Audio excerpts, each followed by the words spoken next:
Thank you, everybody, for joining us for the first event of the UMaine Cooperative Extension Summer Equine Speaker Series. Tonight, we have Dr. Devan Catalano joining us from two time zones away in Colorado, where she serves as the Equine Extension Specialist at Colorado State University. She received her bachelor's of Science degree in Equine Science at CSU and went on to receive master's and Ph.D. degrees in Animal Sciences from the University of Minnesota. Currently, Dr. Catalano helps horse owners figure out the different aspects of horse health, good land stewardship, and the economics of horse ownership. Her research focuses on equine nutrition and facilities management strategies, including pasture management.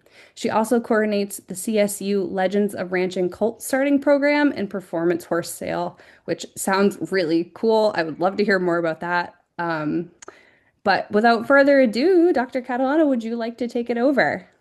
Sure. Well, and thank you. And so I'm speaking to the void here. I just have my presentation in front of me. So please interrupt me with questions as they come through the chat. I always, whenever I'm giving talks, I prefer to be interrupted because it gives me a chance to take a breath. And I just as soon answer your question while it's immediate in your brain. So please, as you all are listening, ask questions in the chat and we can ask away and keep keep learning. Sounds good. So I think if you want to do it that way, I'm happy to do that. I have to moderate it though. So okay, if I do see one pop up, I'll just kind of perfect. organically time it, and we can talk about it. There we go. Okay, so today we are going to talk about preparing young horses for success with proper nutrition. Rachel gave me a wonderful introduction. The one fact that she probably couldn't find out about me was that I was actually born and raised on Cape Cod, so in Falmouth, Massachusetts, not Falmouth, Maine. But I am from the East Coast and from New England. From there, I went two time zones back. I got my bachelor's in equine science here at Colorado State before getting my master's and PhD from the University of Minnesota. And if any of you have had the wonderful opportunity to work with your dairy specialists, I was actually office mates with Glenda Pereira all through school, and she's just a phenomenal human and a phenomenal scientist. So if you have any dairy needs, I really encourage you to reach out to her. After finishing up school in Minnesota, I was the nutritionist for a feed company in North Dakota, where I primarily focused on horses and horse feed, but I also dabbled in the ruminant and poultry world. Within horses, we really focused on when I joined, the company's emphasis was what I call rocket fuel, basically feed for race horses in the thoroughbred and quarter horse racing industries. I have a little chunky Appaloosa gelding, and he decidedly did not need rocket fuel. And so I said, hey, let's make a ration balancer. And so I kept myself busy. Since 2023, I lose track of time. I've been an assistant professor at Colorado State, where I'm their equine extension specialist, do some research. And as Rachel said, I also serve as our Legends of Ranching program coordinator, which is kind of in a nutshell. We have this experiential learning opportunity where students learn under our colt starting instructor how to take a horse from first touches, first haltering, all the way up through riding under saddle, working cattle. And we prepare these horses really for a ranch horse background. We also produce a horse sale, so we teach the business aspect of it, sales, marketing, what goes into cold calling, good communicating, things like that. Um, my real passion and what I'm here today to talk about is nutrition. Um, and really, who cares, right? Because we can all go to the feed store, we can buy a bag of feed, or easier yet, we can probably turn our horses out to pasture and they'll be fine. I often get the question, no matter what stage of life the horse is at, of, well, Devan, my horse is on, they're out on pasture, they're fat and their hair is shiny and they're happy and healthy and they can do what I need. There's a lot more that goes into nutrition than just weight and just maybe body condition or even shine of the hair coat. Yes, a healthy, shiny coat is indicative of good health, but not always. And when we think particularly about our young horses, about foals all the way up through their teenager years, that is when they are doing all of their physical development. And so it's really critical to have good nutrition that is quite literally providing those building blocks with that, whether it's a building block as in a bone cell, a cell, or the tissue that goes on to form organs, tendons, ligaments, muscle, you name it.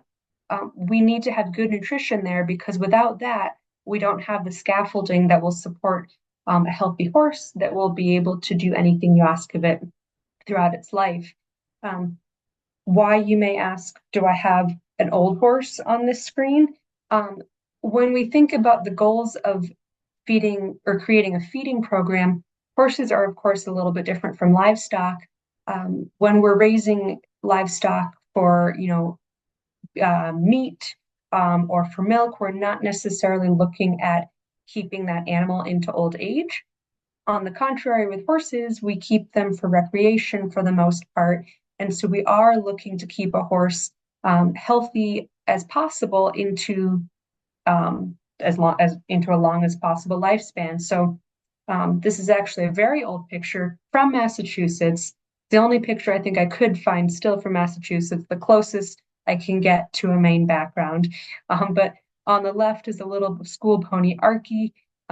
He, depending on who you asked, he could be 30, 40, or 50. He was kind of one of those school horses that seemed to age every 10 years for every chronological year that went by. But the key when we're thinking about good nutrition for our foals and our growing horses is to keep them healthy enough to still be around when they're as old as Archie here. So throughout this talk, I'll talk about a couple of different stages. When we think about the different growth stages of young horses, foal will refer to a horse that is between birth, so day 0, up until when you wean them. A weanling is we typically wean horses between 4 and 6 months. I know that for some people that may feel young, that may feel normal. But when I say weanling, I mean a horse that has been weaned. So typically they're going to be around 6 months or older. When they hit 12 months, or turn a year old, they become a yearling. And then you may hear me reference a long yearling. A long yearling is a horse that is 18 months to 24 months. And nutritionally, there's not necessarily a lot of differences between how we manage a yearling or a long yearling. But when it comes to looking at them, there are a lot of differences. So I think that's important to keep in mind when you have your toddler out in the field and you look at them and go, oh my gosh, what's happening?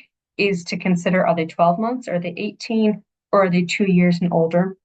Um, Past a long yearling, we don't really have a defined name, so I'll just refer to these horses as young horses. There's no defined cutoff for that.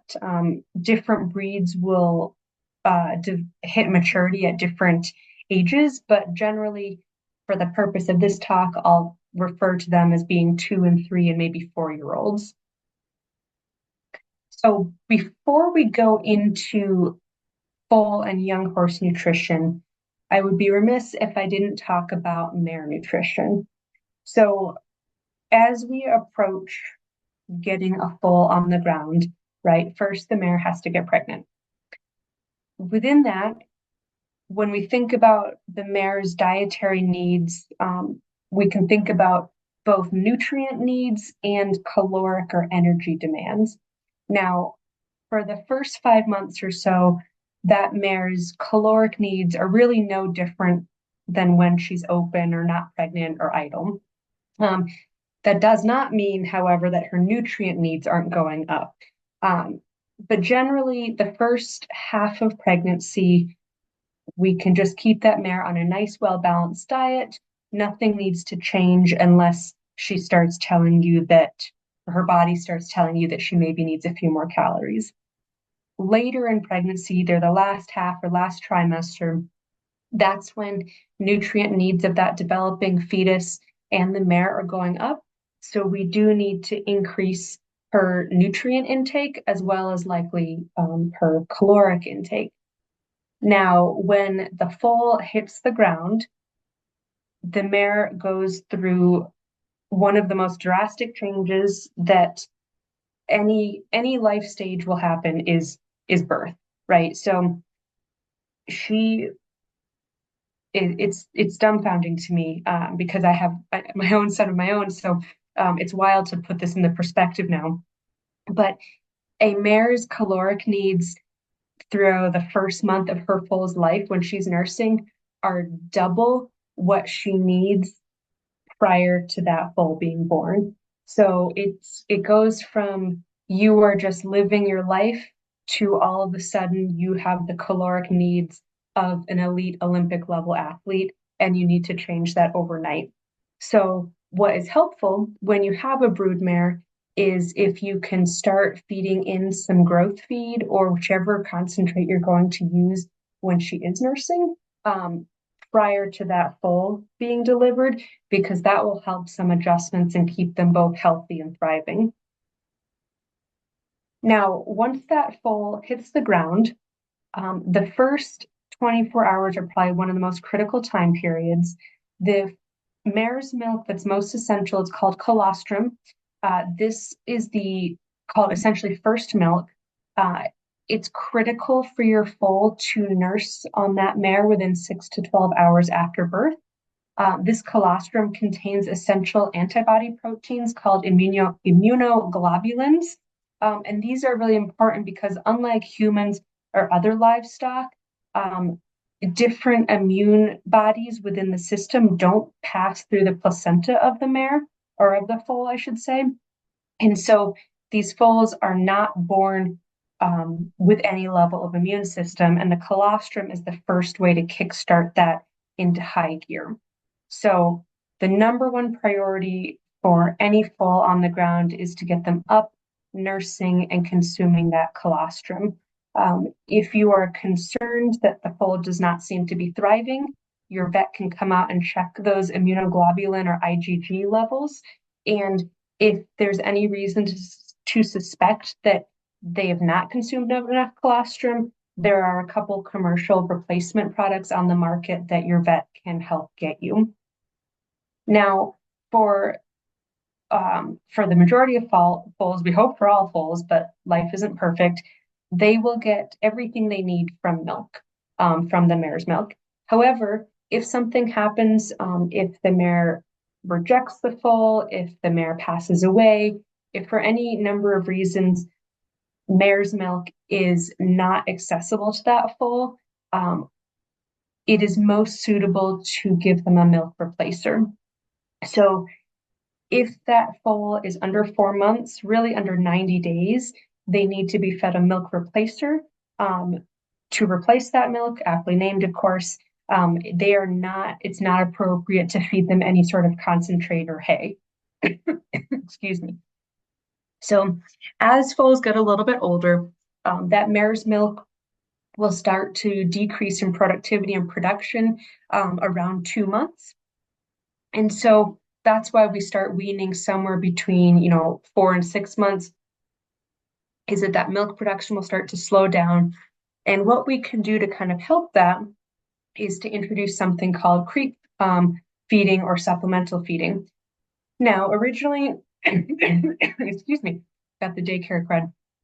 Now, originally, there were two main reasons for creep feeding. One was to kickstart kind of massive growth on these foals to try to get them as big as possible.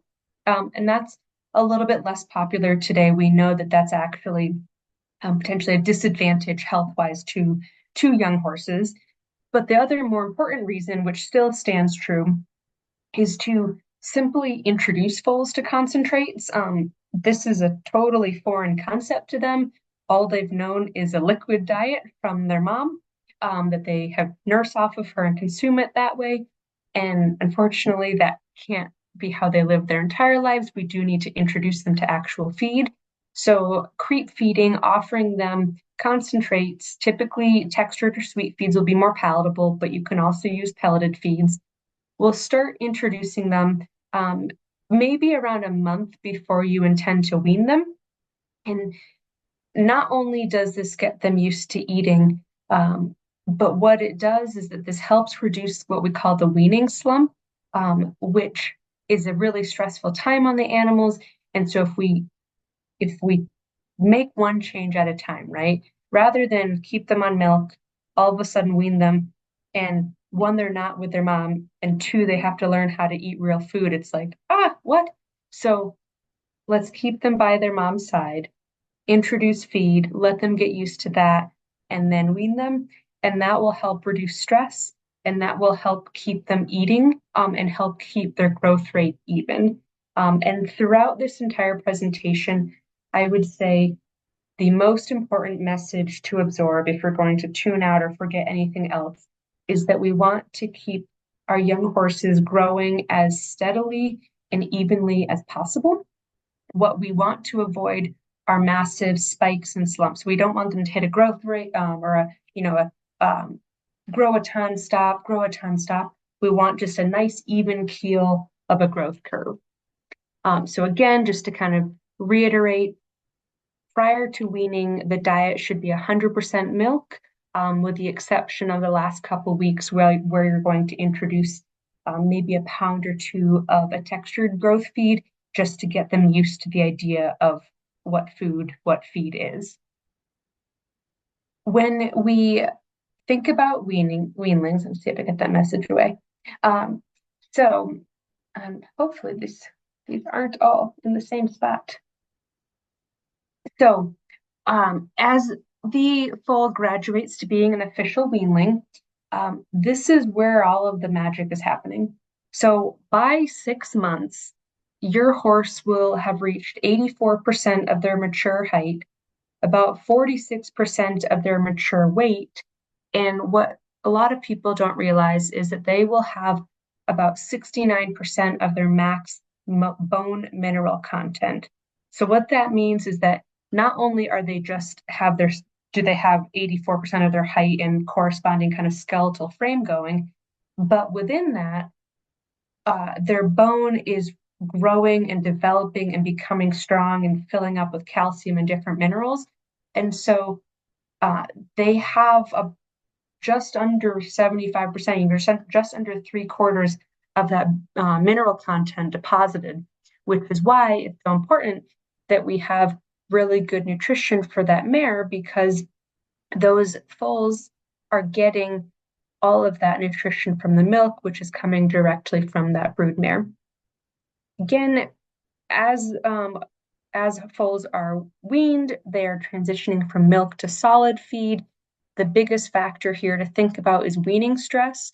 So how can we mitigate that? So we're going to introduce feed ahead of time.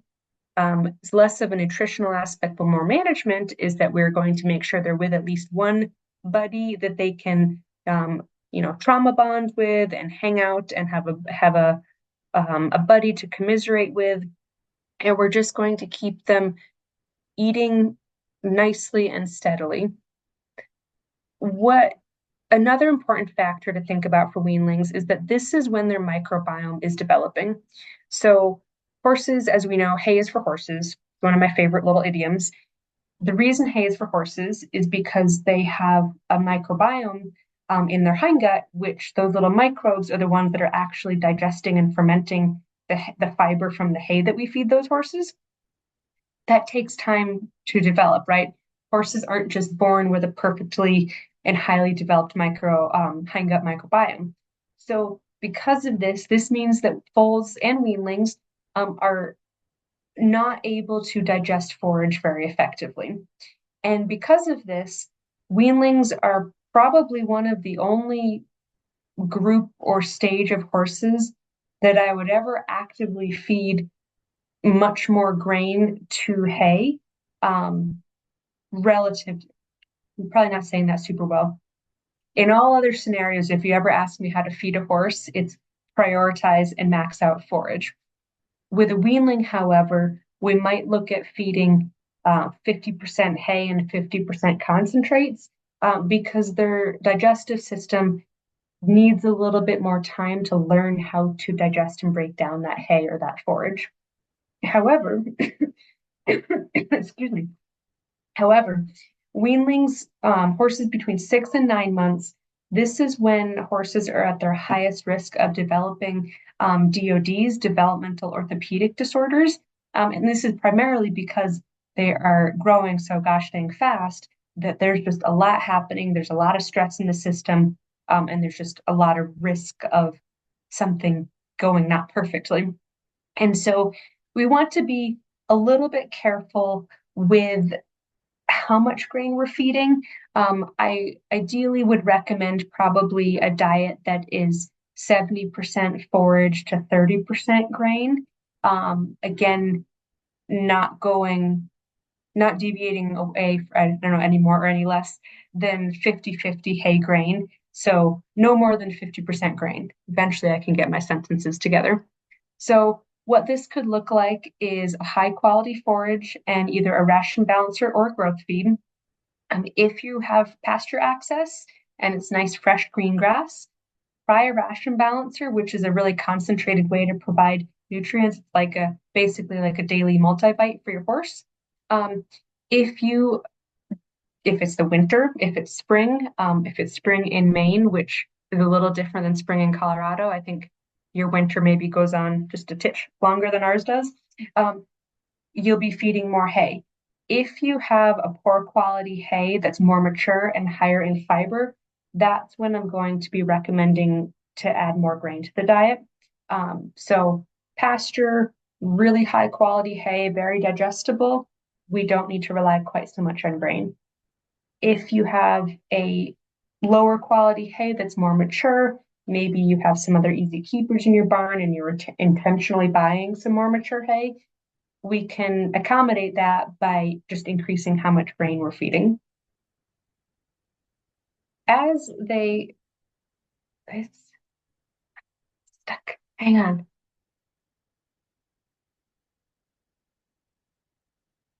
There we go. Okay. To the year of 2025, and I have a couple of degrees and I still struggle with technology. So as your horse hits 12 years old, they officially become a yearling. And again, I didn't come up with these names, but I do appreciate that they are very direct and to the point. We don't have to really question what they are. A yearling is a year old. But by 12 months of age, your horse will reach about 94% of their expected mature height, 65% of their weight, and 76% of their bone mineral content. And so you may notice that that bone mineral content didn't increase quite as much as the height or the weight, which is just an important consideration when we're thinking about workload, what we're asking of them, and just overall physical maturity. We're not quite hitting that as fast as we're getting to just being really lanky and awkward and maybe a touch clumsy. Um, as we approach feeding yearlings, we want to really find a balance between growth and condition.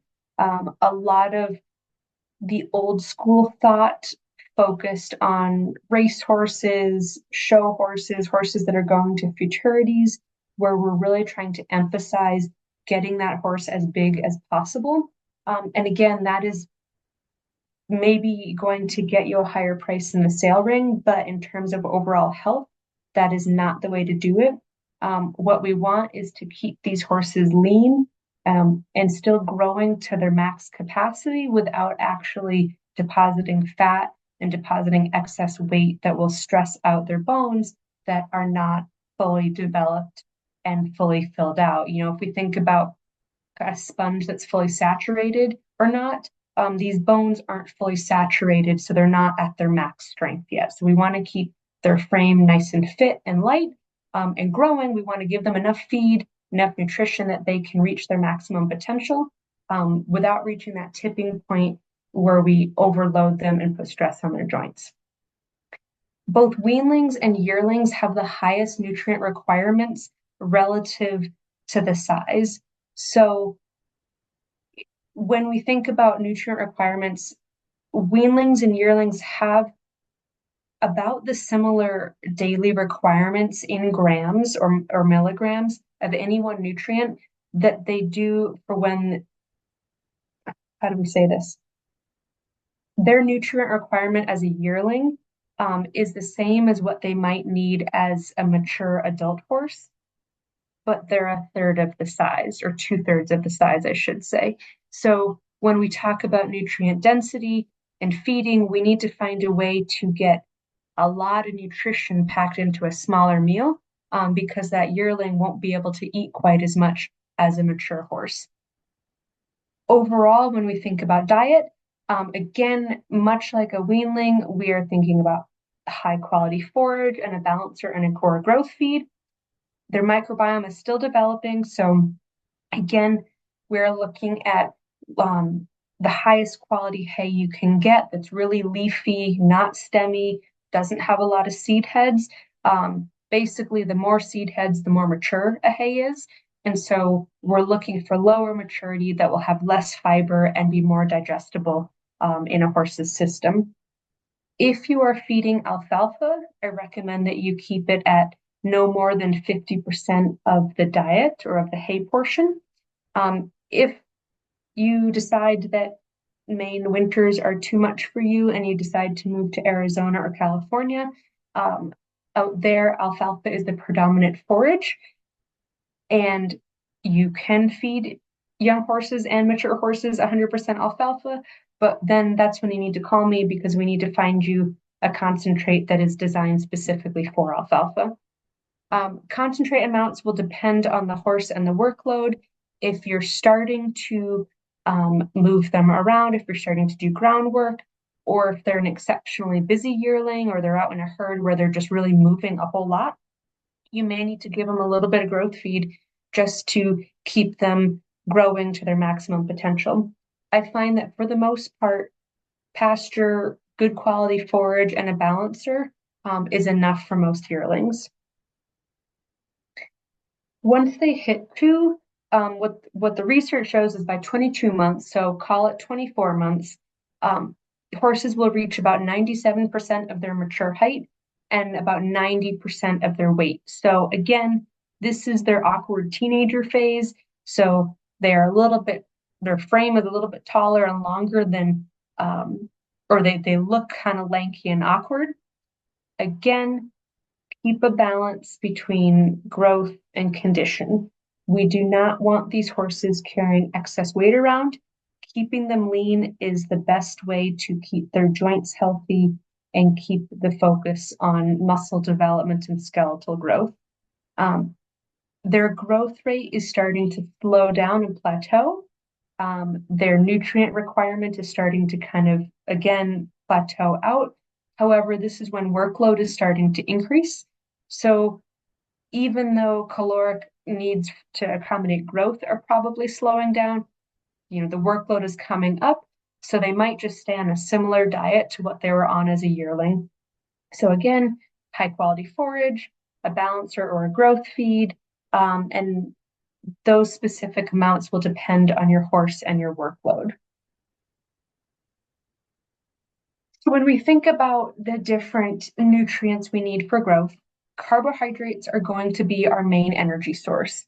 And so these sources are going to be forages and your concentrates. But you may be asking, what's the difference between structural and non-structural carbs? So a lot of people are familiar with non-structural carbs or carbohydrates or NSCs. These are sugar and starch. So these are our simple carbohydrates. These are same as people, horses. They're very easily digestible. They're a really good fuel source. So whether they are running in a field, they are on a barrel pattern, jumping, endurance, whatever discipline you might participate in, those sugars and starches are a first line of defense for calories and energy use. Structural carbs basically is fiber.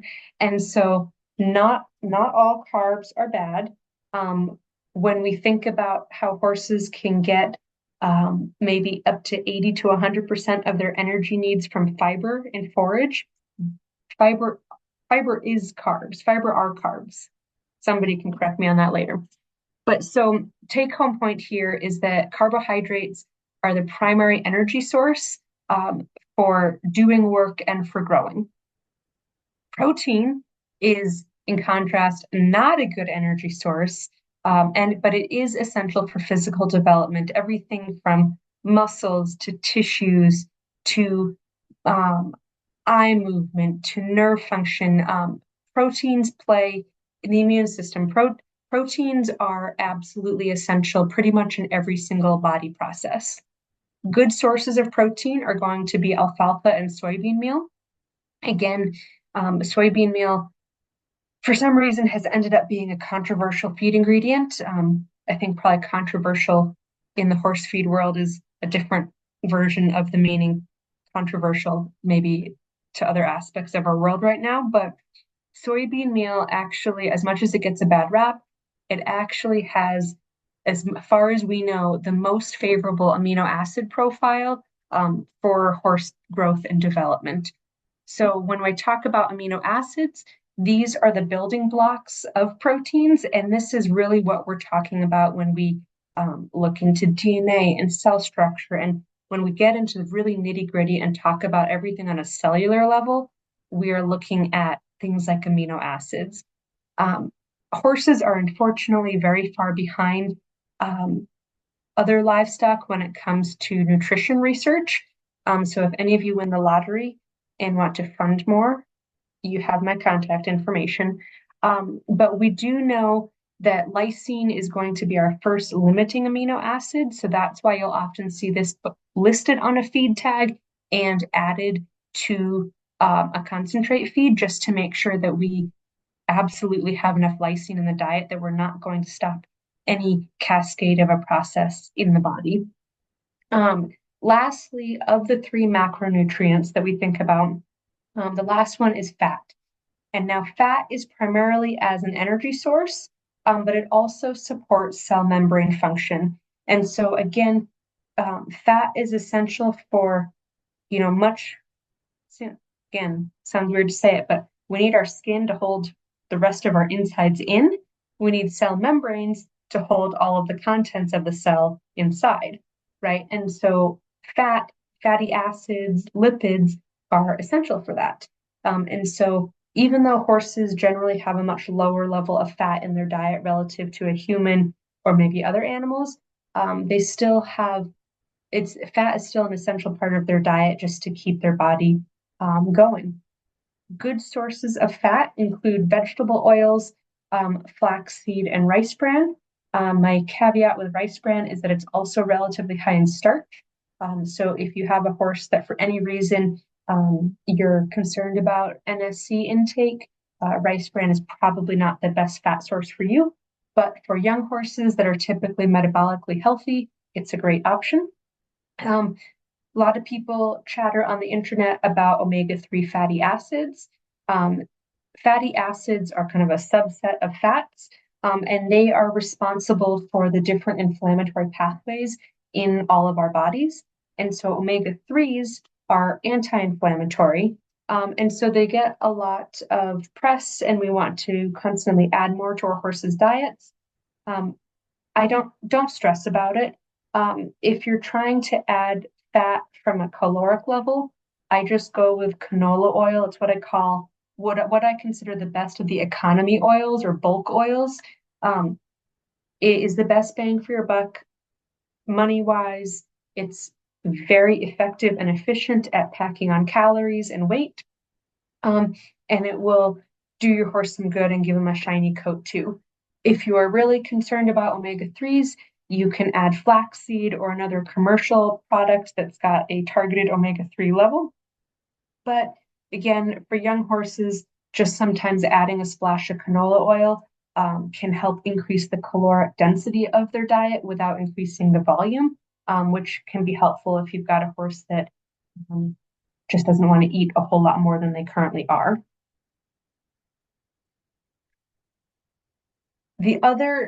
So technically there are 6 essential nutrients, the 6th one being water, but I decided to not spend a lot of time on that because I hope that was implied in all of this. But the last 2 required essential nutrients for health and growth are going to be our vitamins and our minerals. So our vitamins are going to be essential for metabolic function, growth, the immune system, whereas our minerals do everything. In short, yes, they do it all. Bone health, muscle function, nerve signaling, fluid balance, everything. The primary source for vitamins will be pasture and fortified feeds. The difference for versus pasture and hay is that unfortunately vitamins do not survive the hay making process. So if you have a horse out on pasture, they are probably consuming adequate vitamins. If you're feeding your horse hay, they are unlikely to be consuming enough, specifically vitamins A and vitamin E. Um, There's some vitamins are water soluble, which means that they dissolve into water, which means that both you and your horse will pee them out daily, which means they need to be supplemented maybe a little bit more carefully. The benefit there is that you really can't overdo it on them because you'll just pee them out. This is how energy drinks work, is that vitamin B, which is a fat soluble vitamin, is responsible for energy metabolism. So if you look at the can of the Monster or the Red Bull or your preferred poison, you'll see it lists a bunch of B vitamins. But then you also may notice when you pee, your urine's a bit fluorescent, and that's because B vitamins are getting flushed out and they happen to turn your pee yellow. So fun sidebar there. Minerals, unlike vitamins, minerals are in forage to a degree, but they are often lacking. So typically, calcium and phosphorus will be present in forages in adequate amounts. However, micro minerals like copper, zinc, selenium are almost always lacking in forages, and that's where we need to be really careful to add these to the diet. And so these will be in your fortified feeds. For us in Colorado, we don't need to think about selenium quite so much as you guys do in Maine. However, all commercial feeds, whether it's a national brand or a company that's a little more local to you, like Blue Seal, they will include appropriate amounts of selenium to accommodate for your selenium deficient soils. The other big takeaway point that's really important for young horses is the calcium to phosphorus ratio. And so all horses need a minimum ratio of 1 part calcium to 1 part phosphorus. And mature horses can handle a ratio from 1 to 1 all the way up to 6 to 1. So 6 parts calcium to 1 part phosphorus. Because young horses have so much skeletal growth going on, we need to be a little bit more precise and careful. And so we really are trying to target a 2 to 1 calcium to phosphorus ratio. And this is where using a growth feed, using a ration balancer, they will have these values and these minerals balanced out for you so that you don't need to worry about it. But if you remember, however many minutes ago, I was talking about alfalfa. Alfalfa has really high calcium and often limited phosphorus. And so that's where we need to be really careful feeding young horses 100% alfalfa, because we need to find a way to balance out those two minerals so that that skeletal growth stays strong and healthy and working as it should. So I think I'm talking way longer than I expected, and I want to get to some examples. But probably the most common feeding mistakes I see for young horses and for all horses, but specifically young, is ignoring growth rates or body condition. So again, keep your horse growing at an even rate. You can back them off a feed if you need to. You can bump them up. Sometimes I like to have them on an appropriate ration balancer and maybe a pound or two of growth feed, because then when they are hitting a growth spurt, I can increase that growth feed, that growth concentrate, without worrying about their microbiome not being used to it. So I can really, it's like being able to take your belt and really adjust it quite easily. Other mistakes are overfeeding soluble carbohydrates, so feeding a diet that's really high in NSCs, and then underfeeding vitamins and minerals, which goes in conjunction to relying on mineral blocks. So I have some examples for you. A lot of people put their horses out in a field and give them a mineral block and think that that's adequate. Mineral blocks, red, blue, yellow, whatever color you get, are still 99.9% salt, and horses do not consume enough of those trace minerals from a block to meet their needs as a mature horse, let alone as a young, growing, developing horse.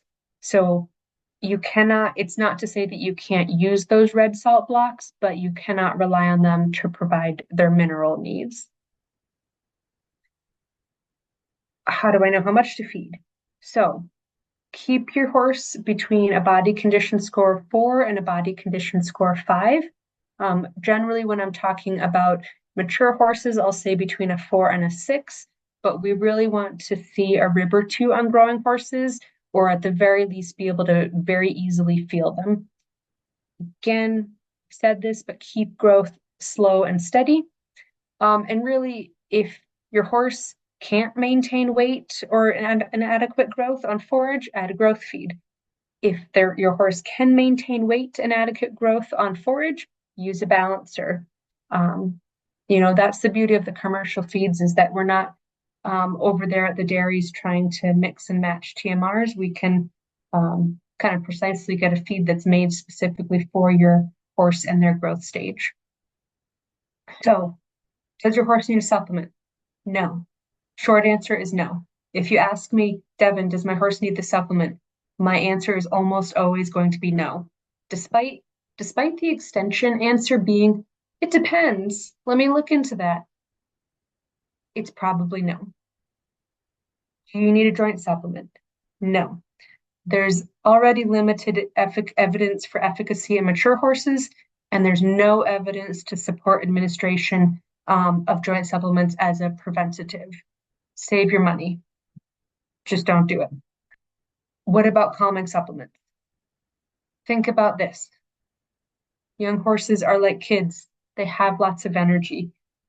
Provide turnout, provide stimulation. You can reduce concentrate intake and increase forage.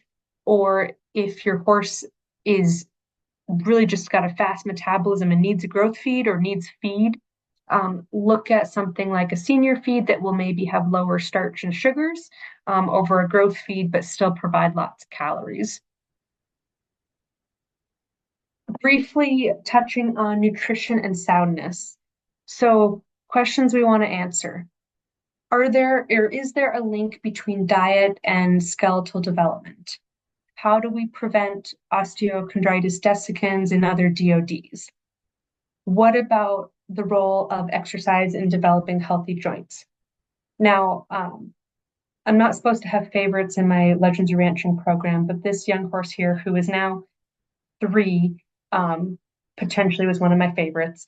But I have this family photo here just to remind us that beyond nutrition and beyond management, there is a genetic link to DODs, developmental orthopedic diseases. So if you have a breeding operation where you have a history of DODs, talk to a nutritionist. We can help you kind of mitigate some of that risk. So again, there's a genetic link, there's a management link, but the link between nutrition and soundness, you're not going to be surprised by this, is primarily driven by excessively rapid growth. So if we overfeed our horse in both calories and sugar and starches, that dramatically increases their risk of developing either fasciitis, which is inflammation of the growth plates, or little bone chips or bones just not growing quite how they should. A lot of people have the misconception that protein is implicated.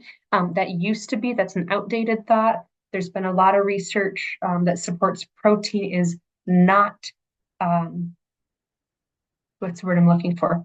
Protein does not contribute to the development of growth disorders. So you can overfeed protein. Again, all you're doing is making fancy, smelly horse pee. Maybe it saves you a trip to the spa because it just burns off all of your nose hairs as you're mucking stalls. The other contribution between nutrition and soundness will be an imbalance in minerals required for skeletal development.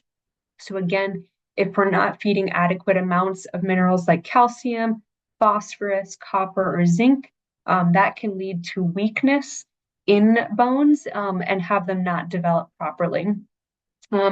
And the last major component here is not actually overfeeding protein, but underfeeding it and providing or causing a lack or deficiency in some of those essential amino acids.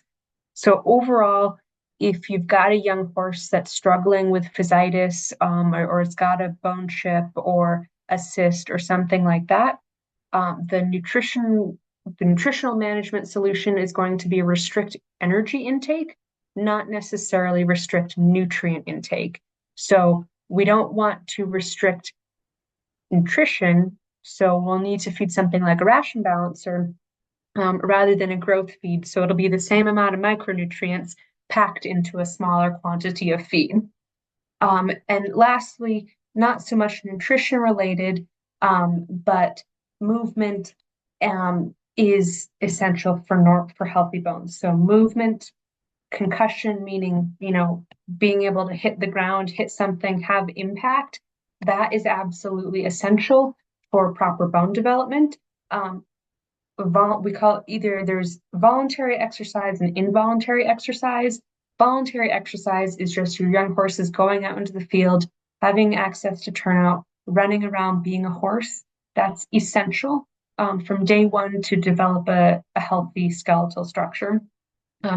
With that, I won't totally dive into the hot topic of when to start a young horse, but we do have hard numbers, hard science that supports that involuntary exercise, so forced movement, is beneficial for young horses and their skeletal development, as long as it's not excessive. So age appropriate exercise for 2-year-olds and 3-year-olds will actually help keep them healthier in the long run. So let me see. I'll spend just a couple minutes. I'll spend like less than 5 minutes going through just some horses and what their diet is, and then I'll try to leave 5 minutes at the end for questions, and we can go over an hour if we need to. So these are all horses that have come through my Legends of Ranching program, and the takeaway here, what I want you to look at is that young horses are awkward as all get out. So they are funny looking, and sometimes it will be important to take a step back and maybe go to the coast for the day or go down to the Cape for the day and let your horse just grow up a little, because there's nothing wrong with them. They're just a really awkward three-nager. So again, just to highlight, this little filly came to us as a true yearling. It was almost exactly to the year on her birthday. Pretty, pretty ugly, as all horses are beautiful, but she had some growing up to do. She grew up on pasture and a mineral block. And I will say that some of these caveats is that all of these arrival pictures, it's late summer. Their summer coats are pretty dull, starting to shed out, having their winter coat come in. But what we can see is that this is a not very shiny, not very happy looking hair coat on this horse. And that's primarily because she didn't have all of those healthy fats and the different minerals required for hair growth. 3 months later, mid-fall semester, and I hope that you guys can see my whole slides. We had her on free choice grass hay, a pound of balancer, and I say that she's in very light work. It's not an NRC description, but we were doing extremely limited groundwork and handling with her. So she was moving, she was asked to being moved around on the lead line, but nothing more than that.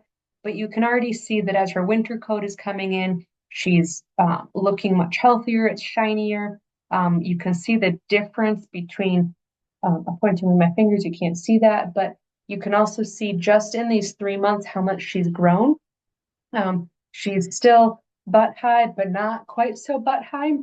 And then again, another 5 months later, mid-spring semester, with a fuzzy winter coat, but how much growth is taking place over those 8 months that we had her, and why it's essential to have good nutrition for them in that first year of life.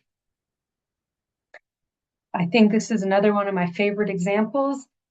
This little filly was a 2-year-old, believe it or not, when she came to us. Again, she's a ranch horse, came from a big ranch, raised on pasture and a mineral block. Um, and my money is always on the underdogs. So I called her as a favorite from day one, which everybody looked at me like, again, like I had three heads. But 4 months later in November, and I apologize, this was the best picture I could find of her. Also, great disposition, obviously, to be posing for Thanksgiving photos. But she actually ended up being put on limited grass hay. Her and the mare that came with her from the same ranch actually they were getting too fat on free choice hay. So despite, us wanting to give them as much hay 24/7 access, that wasn't conducive to their weight. They were efficient enough, easy keepers, where we actually had to meal feed them throughout the day at 2% of their body weight to keep them at a healthy weight. We still, despite her and her, the chestnut that's behind her that you can't see, despite them being fat, basically, we still kept them on a pound of ration balancer so that they had high quality protein and all of the vitamins and minerals they needed. And then Calais, again, 5 months later, 4 months later, in March of 24. Now, once in moderate work, maintained on free choice grass hay, some alfalfa, and about 5 pounds of a growth feed. And so you can see that she really blossomed and grew into herself. So don't panic. If you have this foal or this 2-year-old show up for work and you go, what am I supposed to do with that? Time. Time will get you this lovely mare that's in front of you. Some horses just come in balanced. This gelding from day one, and I tried to find a baby photo of him, but um, he just was more balanced the whole time. We had him on free choice grass hay in a hay net, found a balancer, and it worked for him. You can see that 8 months later, he really was growing into himself. We had him on free choice grass and alfalfa, a balancer, and that maintained him very easily while in moderate work. I actually got to see this horse again as a 4-year-old the following year. And again, you can see that he's starting to fill out and look a little bit more mature, but from like a growth and physical frame size, he's really hit the bulk of his frame, and now he's just growing up and looking a little bit more mature. It's okay for them to look scrawny and scraggly.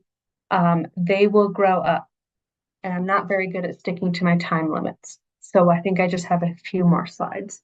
Um, this is another horse that he came in, didn't look like much of a horse, no neck, no shoulder, very butt high. That's okay. Good nutrition, high quality forage, and appropriate exercise will get them muscled up and get them looking good.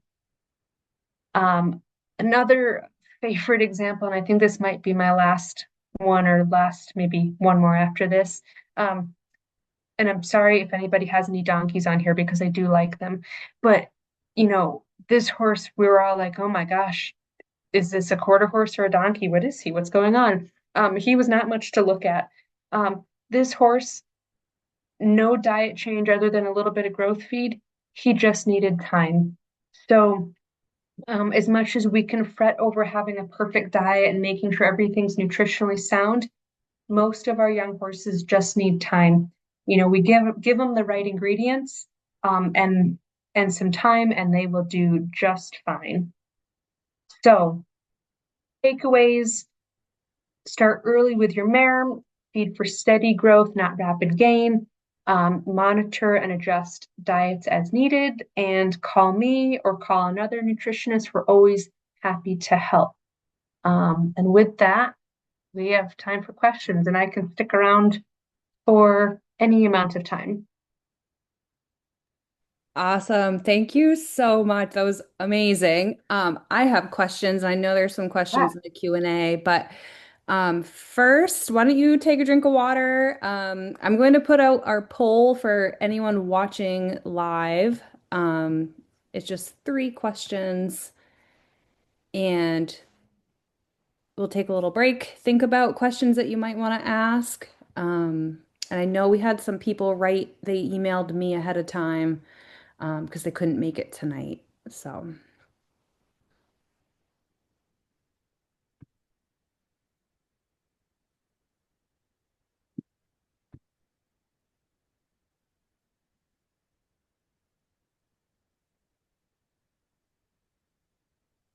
Always tricky to like just have the presentation because I need a clock or somebody telling me because otherwise I'll just you did great. Usually, I mean, for some people that go over, I'll just like, hey, time check. But no, that was wonderful.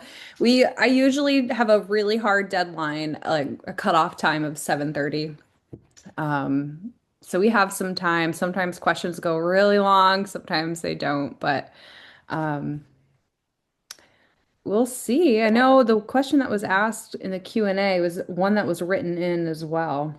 go on a bourbon just because he's much prettier to look at and I didn't put a pretty picture on my last slide. That's He nice. was I have a yearling out here right now, and she is just like I think it's the change of going on to pasture, and our pastures are not great this year. I have a lot of work to do, but she thinned out a bit, and I'm like, oh, I need to change it up. Get some, well, and I think what a lot of people forget about out here, especially, is heat stress is as effective as a weight loss tool as winter low temperatures.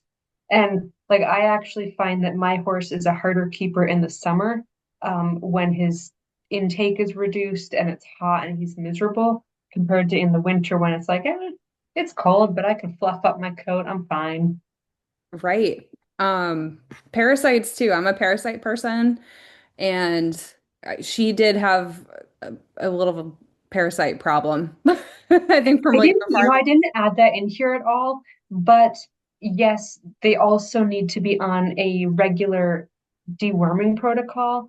And actually, the CSU Veterinary Teaching Hospital, which I'm more adjacent to, I just follow, they have a published guideline on when to deworm for different fecal egg counts, like if you're a low, moderate, or high shedder. And then I think they have a little box for young horses. But I just follow that.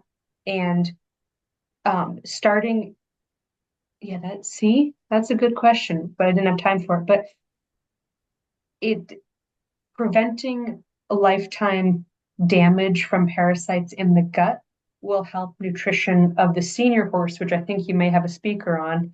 So start now, deworm your horses appropriately when they're 2 to help them when they're 20. Exactly. Right. It's a huge it's all tied into one another, and yeah, It's all parasites big. will suck the nutrients right right out of everything. Okay. So I'm going to read the first question. It was also similar to a email write-in question that I had as well. Can we talk a bit more about vitamin E here in New England? It seems to be a very hot topic with a wide array of supplements on the market. What is the best approach for a horse in New England who is primarily on second cut hay, and ration balancer? That blood work is showing deficiency in vitamin E. Um, So, okay, any so they're supplements? they're already a step ahead if there's blood work done.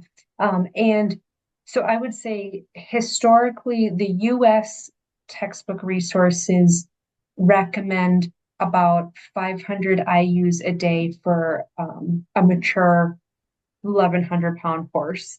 Um, if you go to one of the French textbooks, one of the European kind of their equivalent to our NRC, they actually recommend double that amount. And it's interesting because I historically would say, as long as you're feeding a commercial feed to recommended amounts. So if it's a ration balancer and it says 1 pound per 1,100 pound growing horse or expected mature weight of 1,100 pound, you'll probably be fine. We recently attended the Equine Science Society conference where we had Dr. Carrie Finno from UC Davis come and talk, and she's doing really excellent work on vitamin E status. And there's a lot more subclinical signs than I was ever previously aware on. So I would say, when I was working for a feed company, I erred on higher amounts than just that base 500 IUs per day. I would aim for probably 1,000. For if your horse is going to be 1,100 pounds or already is mature at 1,100 pounds, I would be aiming for about 1,000 IUs per day. And then if they're in heavy work, increasing that even more, maybe up to 1,500. Um, if your horse is, if you've done blood work and the vet has said, hey, they are below recommended blood serum levels, you've got a couple of options. It kind of depends on how deficient they are. You can add a synthetic vitamin E supplement, which will be the most cost effective, and see if that works. So in the different categories, there's going to be synthetic vitamin E or natural vitamin E. Ultimately, they will both work the same. You just need more of the synthetic to get to the same end result in the body compared to natural. Within natural, you can get really fancy because you can get like powdered vitamin E just in your feeds. You can get water soluble vitamin E, which will be more absorbable. Or you can get, and I can never say it, it's like the micellar water for taking off the makeup. It's even fancier vitamin E. I'm blanking on how to describe it. But Kentucky Equine Research and Kentucky Performance Products both probably have the best on the market. So, and again, I go on a tangent because I like these topics. I would say if your horse has severe clinical symptoms of deficiency of vitamin E, I would be adding probably 5,000 IUs per day of a water soluble vitamin E and then retesting per your vet's recommendations. There's some internet chatter that you could be feeding as much as 10,000 IUs per day and maintain them on that. You don't need to. It's expensive. You can actually, because vitamin E is fat soluble, you can approach toxic levels. That would take a lot, but there's just also no need to be supplementing 10,000 for a long time. So what I would say is if you're not worried about anything and you just have, but you're feeding hay and not pasture, stick with the recommended feeding amounts or more of a commercial feed. If you want to add a supplement, that's not going to hurt anything other than your wallet. But again, I'm probably aiming for somewhere between 1,000 and 2,000 IUs per day for a growing horse or a horse in heavy work. And then if a horse is deficient, maybe going up to 5,000, but trying to taper it back down.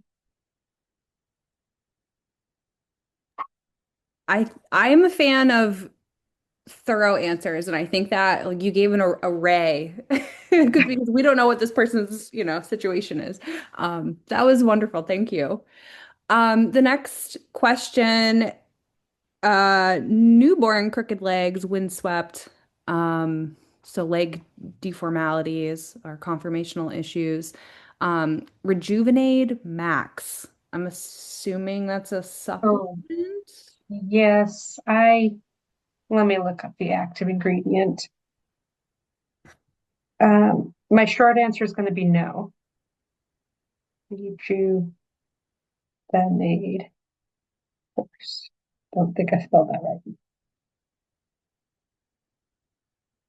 Let me see. I can't keep them all straight. Details. What is it? Okay. So, fun fact, when you're reading a feed ingredient list, it's listed in order of ingredients by weight. And so the first ingredient will be the ingredient in the formula as much of it. And then the last thing will be the smallest amount included.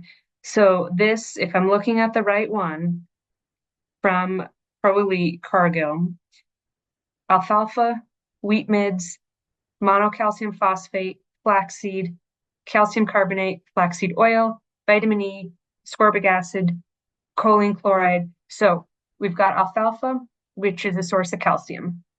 Wheat midds, probably just an agent to bind the pellets together. provide a little palatability, and what I call form the base of a formula. Monocalcium phosphate is another calcium source. Flaxseed in large volumes is a great source of fat fiber and protein. But in here, it's probably there for the omega-3 levels, the anti-inflammatory. Calcium carbonate, more calcium. Flaxseed oil, same thing. The vitamin E, we just talked about, it's good for the body. Ascorbic acid is vitamin C, which is a good antioxidant. So it just kind of supports overall keeping the body at a steady state. Choline, and then zinc. So all of these should be, if you feed a high quality ration balancer or growth feed at recommended amounts, you're already feeding all of these things. So you're really just adding more of what you're already feeding. What I say is that the research does not always catch up with what's in the field.